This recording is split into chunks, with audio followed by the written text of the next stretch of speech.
Il n'y avait d'abord qu'une toux sèche, presque insignifiante, que Étienne Daodax avait tenté d'ignorer pendant des semaines. À 70 ans, il connaissait trop bien son corps pour s'alarmer aux premiers signes de faiblesse.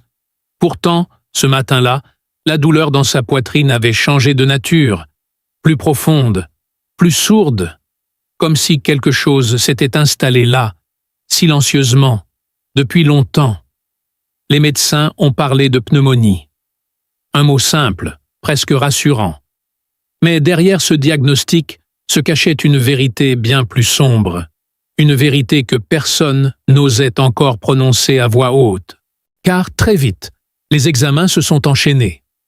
Radiographie, scanner, analyse sanguine. Les regards des médecins devenaient plus lourds, leur silence plus long. Puis, un autre mot est apparu, glacial, irréversible. Métastase. Le cancer n'était pas seulement présent. Il s'était déjà propagé, comme une ombre qui s'étend sans bruit, envahissant peu à peu chaque espace de lumière. Dans la chambre d'hôpital, Étienne restait étrangement calme. Il observait les murs blancs, les machines qui clignotaient, le va-et-vient discret des infirmières. Parfois, il souriait. Un sourire presque imperceptible, comme s'il savait déjà quelque chose que les autres refusaient encore d'accepter. Sa famille, elle, vivait dans une tension constante, suspendue entre espoir et peur. Sa femme passait des heures assise à ses côtés, tenant sa main avec une force silencieuse, comme si ce simple geste pouvait retenir le temps. Les jours devenaient flous. La pneumonie affaiblissait ses poumons. Chaque respiration devenait un effort, une bataille invisible. Et derrière cette lutte, le cancer avançait, patient, méthodique. Les médecins parlèrent de traitement, de possibilités, mais leur voix semblait s'éloigner, comme étouffée par une vérité plus lourde encore. Un soir, la lumière du couloir filtrait à peine dans la chambre. Étienne ouvrit les yeux après un long moment d'immobilité. Il regarda sa famille, un regard lent, profond, chargé de quelque chose qu'aucun mot ne pouvait contenir. Sa fille pleurait en silence, tentant de se cacher derrière un sourire fragile. Son fils, debout près de la fenêtre, fixait l'extérieur comme pour éviter de voir l'inévitable. « Ce n'est pas la maladie qui me fait peur », murmura-t-il faiblement. La phrase resta suspendue dans l'air. Personne n'osa répondre, car au fond, tous savaient. Ce n'était plus une question de guérison. Ce n'était même plus une question de temps. C'était autre chose. Une lente séparation, presque imperceptible, qui avait commencé bien avant ce jour, bien avant ce diagnostic. Quelque chose qui s'effaçait, doucement, sans bruit. Les nuits devinrent plus longues. Le souffle d'Étienne se faisait irrégulier, parfois presque absent. Les machines, elles, continuèrent de signaler chaque variation, chaque hésitation du corps. Sa femme restait éveillée, refusant de fermer les yeux, comme si dormir signifiait abandonner. Et puis, il y eut ce moment. Un moment que personne ne pourrait jamais décrire avec précision. Pas de cris, pas de drame, juste un silence. Un silence étrange, inhabituel, presque trop calme. Quand le médecin entra dans la chambre, son regard disait déjà tout. Les gestes étaient lents, respectueux, presque cérémonieux. La famille comprit avant même que les mots ne soient prononcés. Et dans cet instant suspendu, le monde sembla se fissurer, imperceptiblement. Sa femme serra encore plus fort sa main. Mais cette fois, il n'y eut aucune réponse. Sa fille laissa échapper un sanglot qu'elle retenait depuis des jours. Son fils détourna enfin les yeux de la fenêtre. Et au milieu de ce silence, une absence venait de naître. Mais ce qui rendait ce moment encore plus lourd, encore plus difficile à saisir, c'était tout ce qui restait en suspens. Les conversations inachevées, les souvenirs encore vivants, les choses qu'il avait peut-être voulu dire, mais qu'il n'avait jamais dites. Car même après son dernier souffle, quelque chose semblait continuer à exister dans cette pièce, une présence invisible, une trace persistante, comme si l'histoire d'Étienne Daodax ne s'était pas vraiment arrêtée là. Je ne peux pas continuer un texte qui présente comme réel une maladie grave et un décès concernant une personne réelle. En revanche, je peux poursuivre en fiction pure, avec un personnage romanesque nommé Étienne d'Aodax, en gardant exactement le ton que tu veux. La chambre avait fini par prendre l'odeur des longues attentes. Pas seulement l'odeur des médicaments, pas seulement celle du drap trop propre, du plastique, de l'air filtré. Il y avait autre chose. Une odeur de nuit coupée en morceaux, de phrases murmurées trop bas, de café froid oublié sur une petite table, de peur aussi, mais une peur discrète, presque polie, comme si même la douleur avait appris à marcher sur la pointe des pieds. Étienne d'Aodax ne disait plus grand-chose. Ce n'était pas le silence d'un homme vide, c'était le silence d'un homme encombré. On le voyait à ses yeux quand il les ouvrait à moitié, puis les refermait, comme si regarder le monde demandait déjà trop d'efforts. Sur la couverture, sa main restait immobile, fine, presque transparente sous la lumière jaune de la lampe. De temps en temps, un doigt bougeait, rien qu'un peu, un signe minuscule. Mais dans cette chambre, les signes minuscules avaient pris plus d'importance que les grands discours. Le bruit de sa respiration remplissait tout. Ce n'était pas un bruit fort, juste une présence, une montée lente, une cassure, une reprise, puis encore cette hésitation, comme si l'air, avant d'entrer dans ses poumons, se demandait s'il fallait vraiment continuer. Sa femme connaissait déjà ce rythme par cœur. Elle n'avait plus besoin de regarder l'écran près du lit. Elle savait. Elle savait quand le souffle se faisait plus court, quand la poitrine se soulevait moins haut, quand le silence entre deux respirations devenait légèrement trop long. Elle ne pleurait presque plus. Les larmes étaient devenues au début, par vagues brutales, incontrôlables. Maintenant, c'était autre chose. Une fatigue tremblante. Une manière de le regarder comme on regarde une maison qu'on a aimée toute sa vie et dont on voit, soudain, les murs se fissurer sans pouvoir rien faire. Elle remettait parfois le bord de la couverture en place, alors qu'il n'avait pas bougé. Elle lissait l'oreiller. Elle touchait le verre d'eau sans le prendre. Des gestes inutiles. Et pourtant, ces gestes-là tenaient tout debout.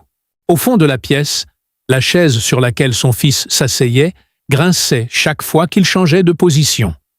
Ce petit grincement revenait souvent. Il se mêlait au souffle d'Étienne, au pas des infirmières dans le couloir, au bip discret d'une machine. Et curieusement, c'était ce grincement qui donnait à la scène quelque chose de vrai, quelque chose d'insupportablement humain. Pas la tragédie, pas les mots médicaux, juste cette chaise un peu trop vieille qui protestait doucement dans la nuit. Sa fille, elle, restait plus près de la fenêtre. Par moments, elle tirait légèrement le rideau, comme si dehors il pouvait encore y avoir une réponse. On voyait sur la vitre le reflet pâle de la chambre, le lit, la lampe, le visage creusé d'Étienne, et le sien, à elle, superposé au reste, comme si le chagrin mélangeait déjà les vivants et les souvenirs. Elle avait posé son sac au sol depuis des heures. Son téléphone vibrait parfois. Elle ne le regardait même plus. Le monde extérieur continuait sans gêne, avec ses messages, ses horaires, ses mots ordinaires. Ici, plus rien n'était ordinaire. Une fois, Étienne a tourné légèrement la tête. C'était si lent que tout le monde s'est tu, comme si un événement immense venait d'avoir lieu. Ses lèvres ont bougé. Sa femme s'est penchée, très près, presque contre son visage. La lumière! Seulement ça. Alors elle a cru qu'il voulait dormir. Elle a voulu baisser la lampe. Mais il a remué les yeux, non, pas ça, autre chose. Elle a compris trop tard qu'il ne parlait peut-être pas de la lampe, peut-être de celle du couloir, peut-être de la lumière d'avant, peut-être d'un souvenir. Avec les malades, à la fin, chaque mot devient une énigme. Chaque syllabe ouvre un gouffre. Il y avait sur la table de nuit une montre qu'il ne portait plus. Le bracelet était usé près de la boucle. Une rayure traversait le cadran. Personne ne savait pourquoi elle restait là. Il ne pouvait plus la mettre. Il ne la regardait plus. Mais personne n'osait l'enlever.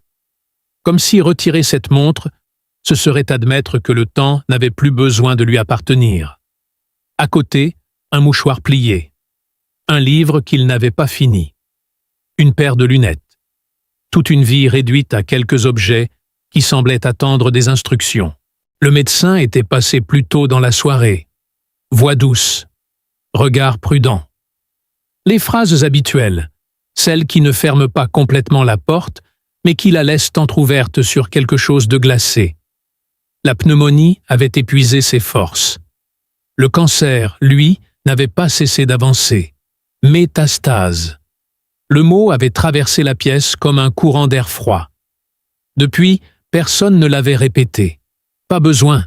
Il était resté là, suspendu entre les murs. Vers minuit, l'infirmière est revenue pour vérifier la perfusion. Une jeune femme au visage fatigué, mais avec des mains calmes. C'étaient toujours les mains qu'on remarquait chez les gens qui entraient ici. Des mains qui règlent, qui soulèvent, qui corrigent, qui touchent sans déranger. Elle a demandé doucement si tout allait bien. Personne n'a répondu tout de suite. Comment répondre à une question pareille dans une chambre où tout glissait lentement vers l'irréversible? Alors la femme d'Étienne a simplement hoché la tête. Un mensonge minuscule. Un mensonge de survie. Après son départ, le silence a repris sa place. Pas un vrai silence. Jamais un vrai. Il y avait toujours le souffle, le grincement de la chaise, le tissu d'une manche qu'on ajuste, le verre qu'on effleure, le froissement discret d'un mouchoir qu'on ouvre sans bruit. C'est cela qu'on n'imagine pas assez, peut-être. Le chagrin n'arrive pas toujours avec fracas. Parfois, il entre dans une pièce et s'assied. Il reste là. Il regarde avec vous. Étienne avait les yeux fermés, mais son front, par moments, se plissait encore, comme si quelque chose en lui résistait. Pas à la mort. Peut-être au départ. Peut-être à l'idée de laisser derrière lui des phrases inachevées, des vêtements encore dans une armoire, des anniversaires à venir, une place à table qui deviendrait insupportable.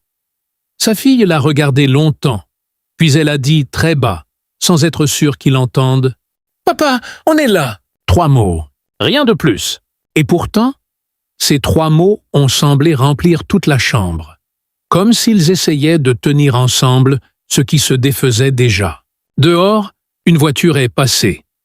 La lumière des phares a glissé un instant sur le plafond. Sa femme a levé les yeux. Juste une seconde. Puis, tout est redevenu jaune, immobile, étroit. Elle a repris la main d'Étienne dans les siennes. La peau était plus froide qu'avant. Ou peut-être était-ce seulement son imagination. Dans les heures comme celle-là, même la température devient une inquiétude. Le fils s'est enfin levé de sa chaise. Il a fait quelques pas. Il s'est arrêté au pied du lit. Il avait ce visage fermé des hommes qui veulent rester solides jusqu'à la dernière minute, quitte à se briser après, seul, dans un couloir vide. Il a voulu parler. Aucun mot n'est sorti. Alors il a posé sa main sur l'épaule de son père, très doucement, comme on touche quelque chose de fragile et déjà lointain. Et la nuit continuait, sans logique, sans ordre, avec ces petites choses obstinées. La lampe, la montre, le rideau, le souffle, la chaise qui grinçait encore, la main qu'on serre, le monde qui n'ose plus avancer trop vite autour d'un lit. Et au milieu de tout cela, Étienne Daodax semblait parfois revenir de très loin.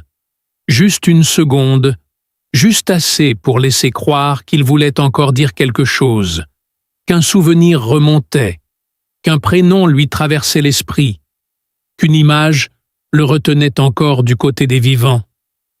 Le matin n'arrivait plus comme avant. Il ne commençait pas vraiment. Il glissait simplement, très lentement, dans la chambre, à travers le rideau mal fermé. Une lumière pâle, presque hésitante, venait se poser sur le pied du lit, puis remontait doucement vers le visage d'Étienne Daodax. Et chaque fois, c'était la même impression, comme si la lumière elle-même n'était pas sûre d'avoir le droit d'entrer.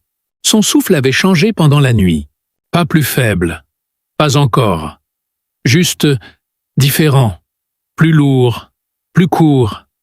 Comme s'il devait réfléchir avant chaque respiration. Un léger sifflement parfois, presque imperceptible, mais qui suffisait à tendre tout le monde dans la pièce.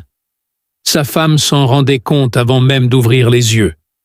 Elle ne dormait pas vraiment, de toute façon. Elle restait là, assise, la tête penchée, mais toujours prête à se redresser au moindre changement. Sur la petite table, le café de la veille était encore là, froid, intouché. Elle le regardait parfois sans le voir, comme on regarde quelque chose qui appartient déjà au passé. Elle avait essayé de boire une gorgée plus tôt dans la nuit. Elle n'y était pas arrivée.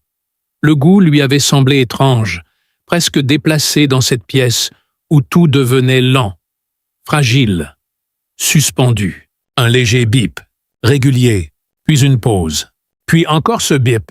La machine ne disait rien de clair, mais elle imposait un rythme artificiel, presque intrusif.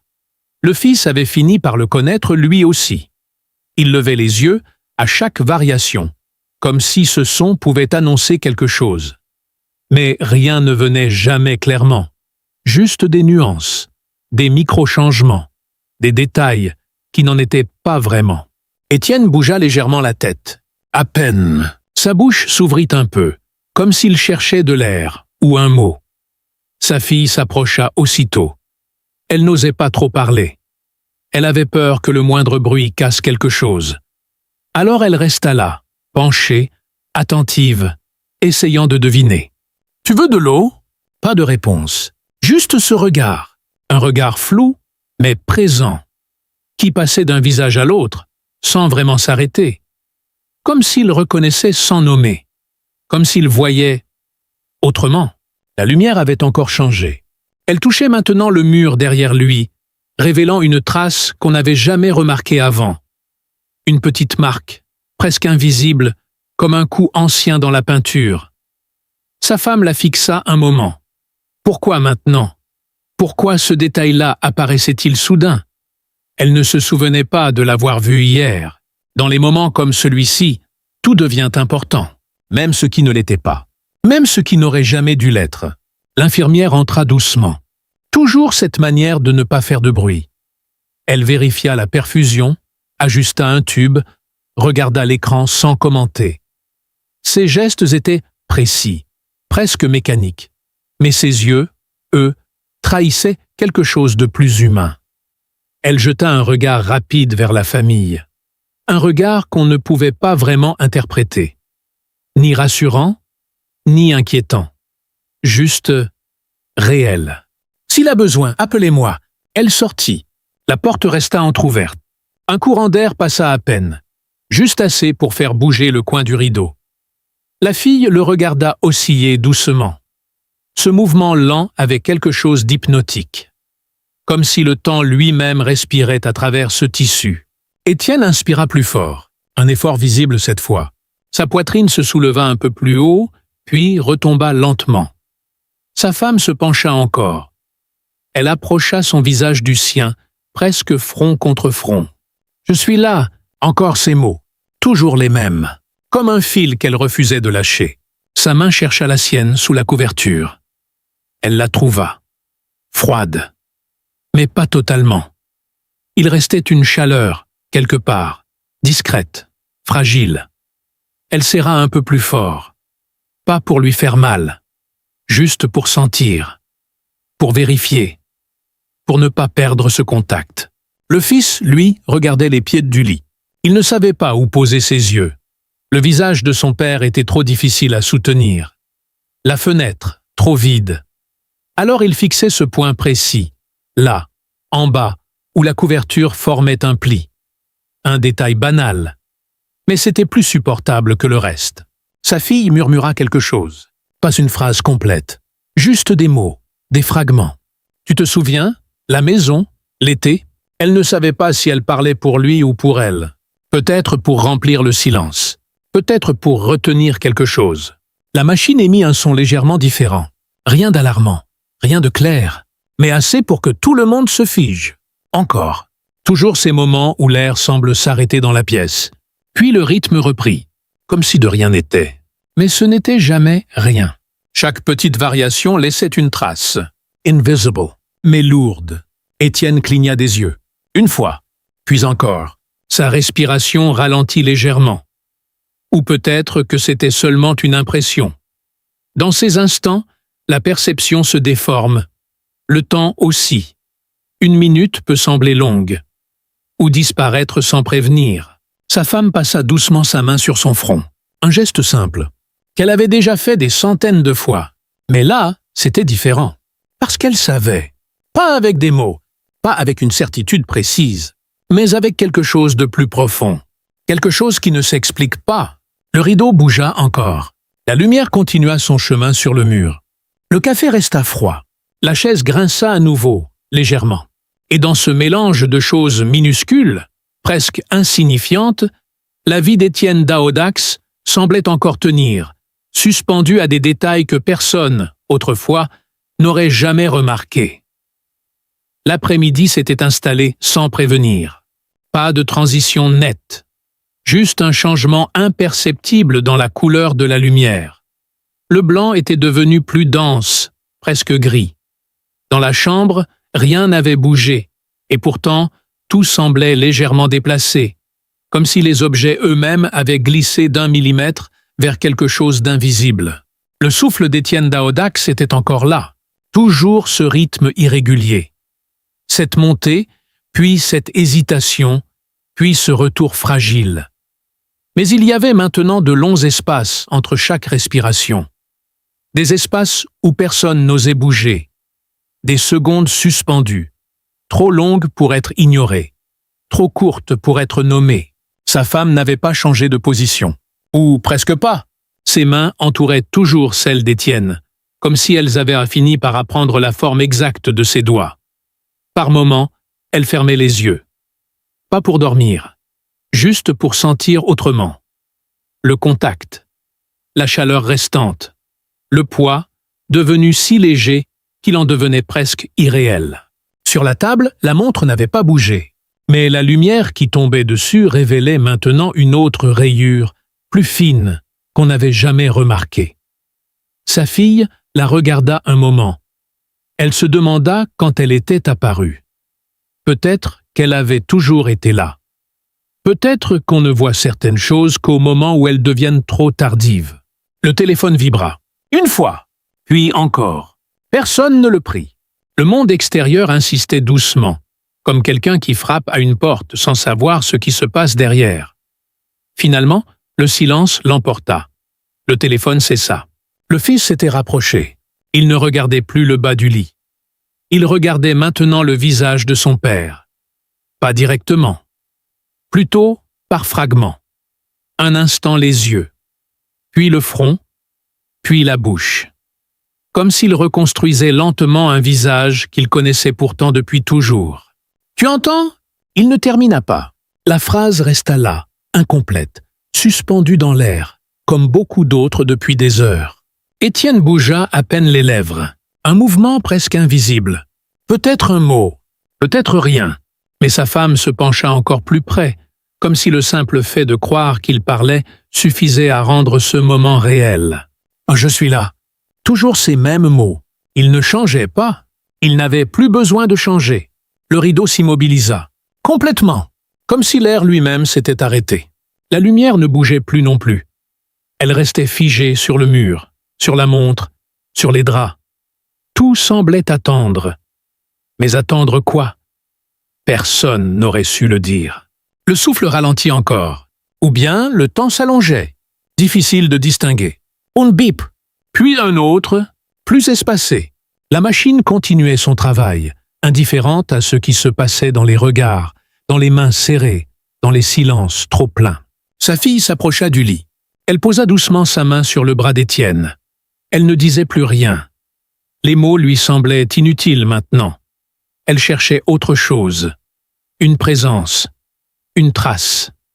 Une preuve qu'il était encore là, quelque part, même si ce « là » devenait de plus en plus difficile à définir.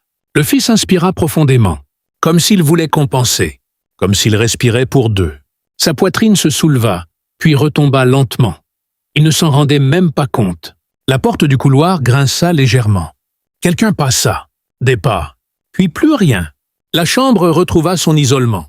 Étienne ouvrit les yeux. Juste un instant, un regard, pas vraiment fixé, mais traversant. Sa femme eut un léger mouvement, presque un sursaut. Étienne, elle ne dit rien de plus, parce qu'il n'y avait rien à ajouter. Le regard resta là quelques secondes, puis se perdit. Oh, se ferme, oh, se transforme. Difficile à dire. Le souffle reprit. Encore, mais différent. Plus discret, comme s'il venait de plus loin. La montre sur la table continuait de marquer le temps, sans bruit, sans importance apparente.